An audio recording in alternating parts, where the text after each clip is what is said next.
Welcome to the truck. Yes, I got it. Let me tell you how I got here. So after the last entry 2 days ago, I went to bed, woke up the next morning, reached out to my contact, and I said, hey, I have no details as to where I'm supposed to go or what I'm supposed to do, where I'm supposed to get the truck. He says, oh, I thought I sent you that email. So he sends me an email with the information in there. And I tell him I'm going to drive there, offload my stuff into the truck, and then return the rental vehicle and then Uber back over. He says, yeah, no problem. That's actually what I want you to do. So I said, cool. And I started to kind of say a few things, like I'm hoping to go ahead and jump on the road and get going. And he says, well, hold on a second. There's a procedure we got to follow. And I was like, okay, well, that's fine. He says, so why don't you go ahead and get the truck and then we'll talk later. And I said, okay. Well, come to find out, I drive to the truck and it's not a Freightliner Cascadia like I was expecting it to be. My recruiter told me that that most of the fleet is Freightliner Cascadias in the past 2 years. And then the website also says that. But no, this is an international LT, 2024. So this truck was manufactured in May of this year, 2023, as of the time I'm recording this. I'm about as green as this truck is new. So this truck was manufactured about a couple of weeks, maybe, before I did my first entry on this channel and decided to get a CDL Class A. So we're both green. Kind of cool that it's got so much more knowledge and research and development put into it than this does, but still. Okay, so I was a bit disappointed initially because I've done so much research with regards to the Freightliners. I was really hoping to get one because I've read the manual, I've gone through it, and I learned all the features and what I'm supposed to do and that kind of thing. And so when I saw the International, I was like, I know this is what we used last week with Ricky, except that it was a slightly older version. But I said, is it possible to request a Freightliner? He says, nope, the truck is the truck. We don't take requests. I'm like, okay, I guess I'll figure it out. The main issue I had last week with Ricky is that I was whenever you put on the brake and you ease it off, it pulls. It really just wants to go forward. And so when you put on the brake, it doesn't work, and then all of a sudden it works. So that engage area there is kind of aggressive. And because I was backing in sometimes, I would ease my foot off the brake and it would suddenly lurch, I would put on the brake and then I'd lurch forward again. Well, every time you do that, it drains the air tanks. And so I would have to stop and rebuild back the air pressure after only, 15 seconds or something of backing. So that got really old really quickly. Now, this so far hasn't done that, but let me not get ahead of myself. So I went ahead and did a very thorough pre-trip. I actually took I wanted to get a good baseline. Whenever I get a new piece of a car or something like that, whenever I get well, maybe not a car, but when I get some things, one of the first things I do is go around and take pictures of it all, so that way I have a good baseline of where my starting point was. So one of the things I did right before my pre-trip, and actually during the pre-trip, is I took my Insta360 X3 camera and took a bunch of high resolution, like 36 to 72 megapixel pictures all over the truck. I took it of the wheels, I took it of the leaf springs, of the inside. I stuck it down to look at the brakes as much as I could. Now it's, got disc brakes all the way around, so you can't see the pads, but it's a 2024. How bad are they going to be in 3 months? The truck, I think, only has like 12,000 miles on it or something like that. So someone else did have it before me. And that brings me to my next thing. After I did my pre-trip and took all the pictures, I started going through and cleaning it because, I was, it was in the middle of a dusty, dirty yard in the back of a mechanic's place. So there's grass growing up around it and stuff like that in the areas, and it's by no means a clean place. And so what I did was I went ahead and got in and opened it. Now, here was something that kind of threw me. No one told me how to get into the truck. So this is when I had to call I called the number again and say, I don't know how to get into this truck.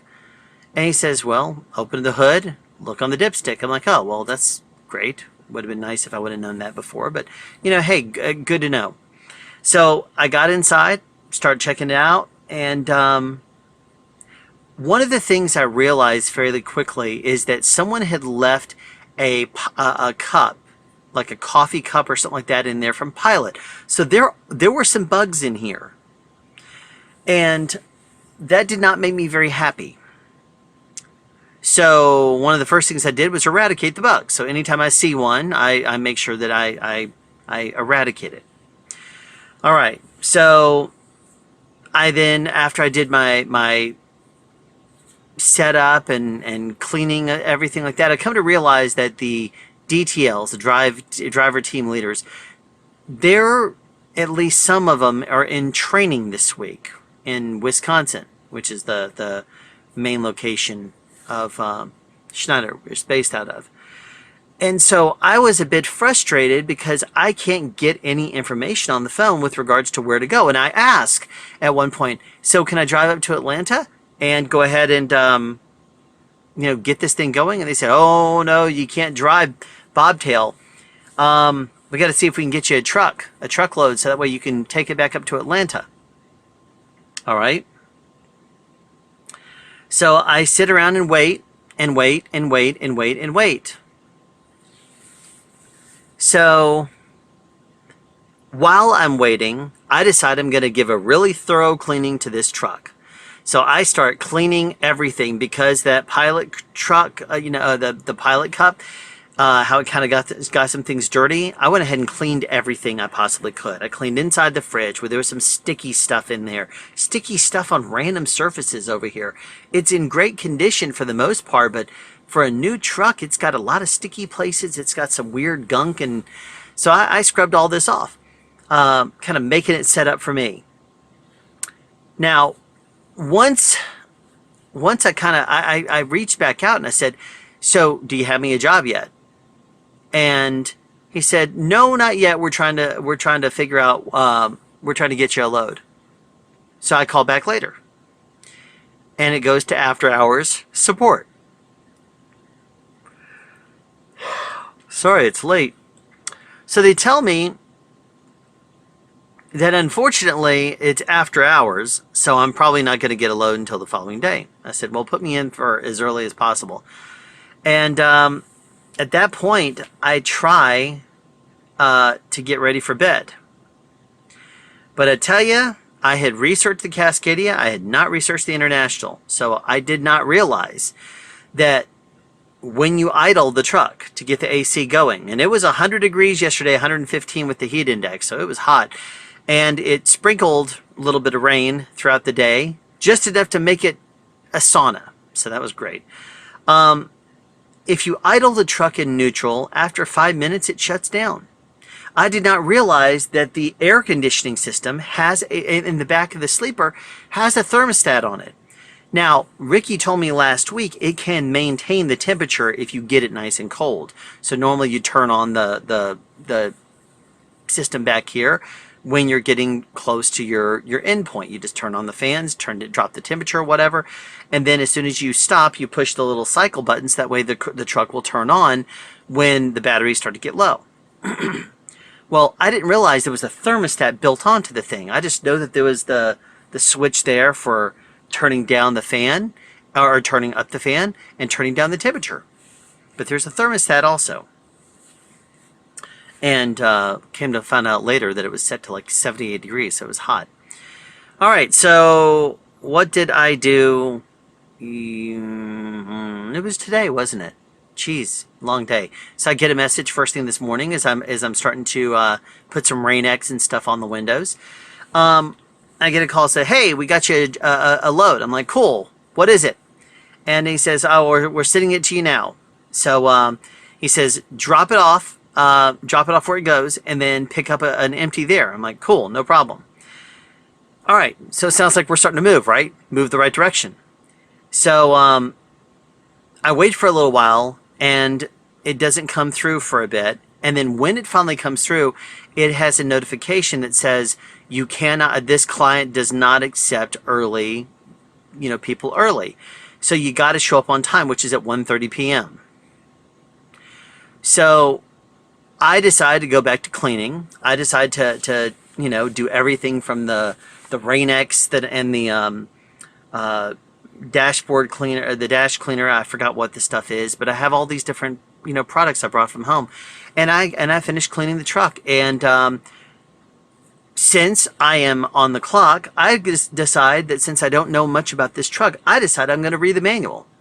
So I go through and read the manual up there and then I also go back and forth and look at the tablet and try to figure out the differences and where things are and and I keep making phone calls to support or other people to ask questions about the truck, and they're very informative. They really got their act together there.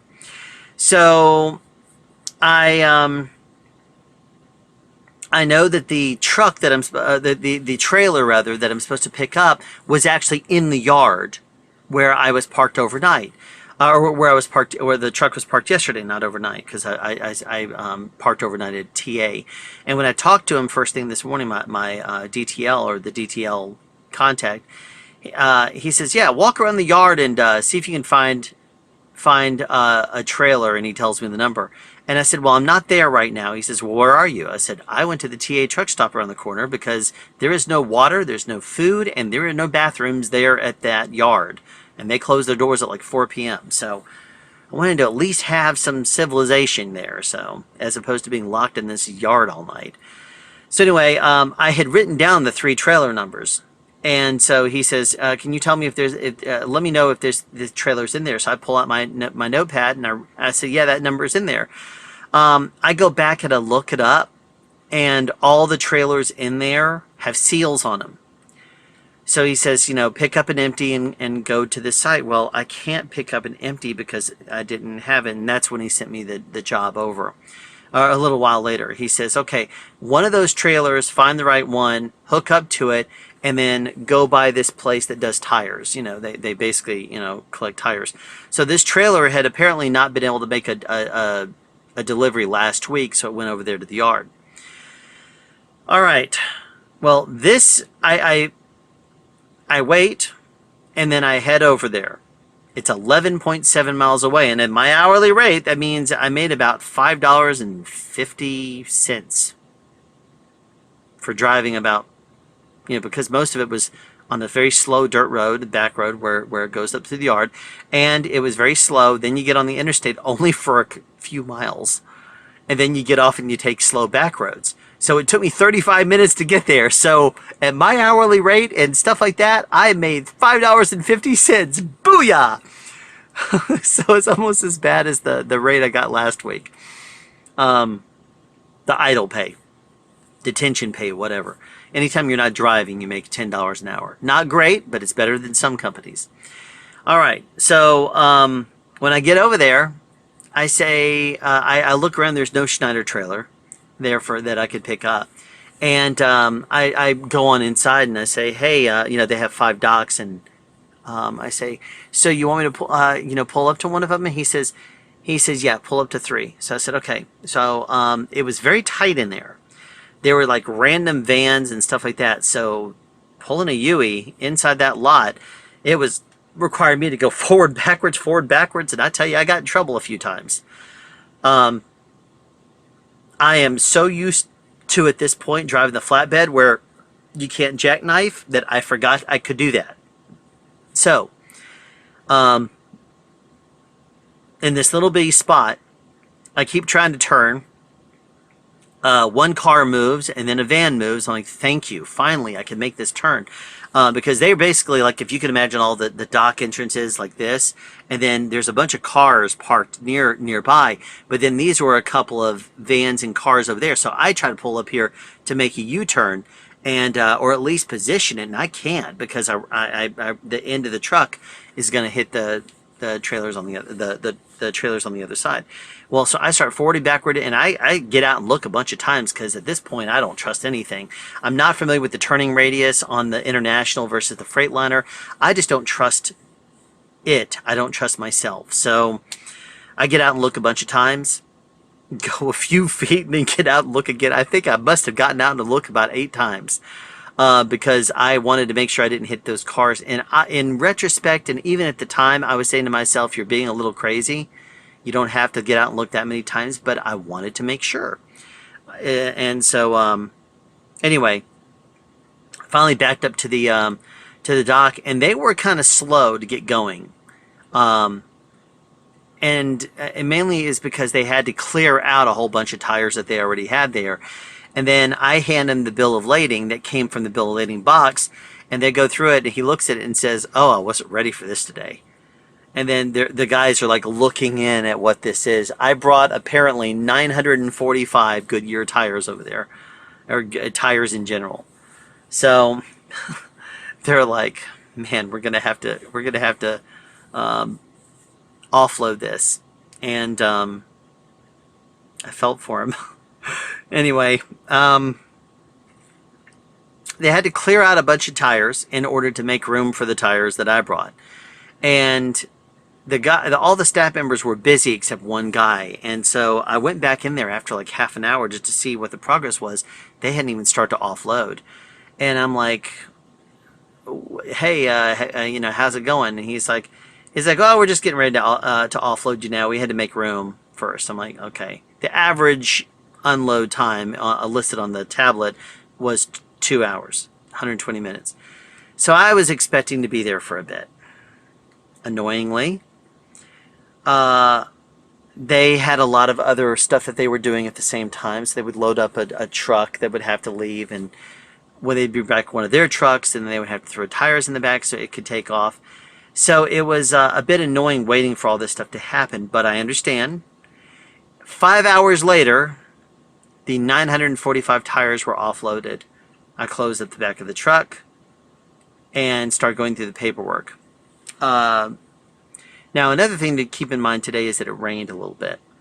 So, and it was a bad thunderstorm around me. Just it didn't end up hitting me, luckily.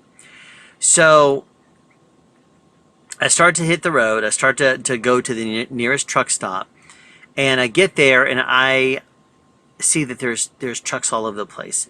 I get the second to last parking spot. Back into it, do my post trip, get everything ready. I get in there and I go back to reading the manual. And I had made a call to support to ask a couple of questions, and I talked to the lady and told her that, what they had told me, which is basically that they don't want to travel an empty bobtail.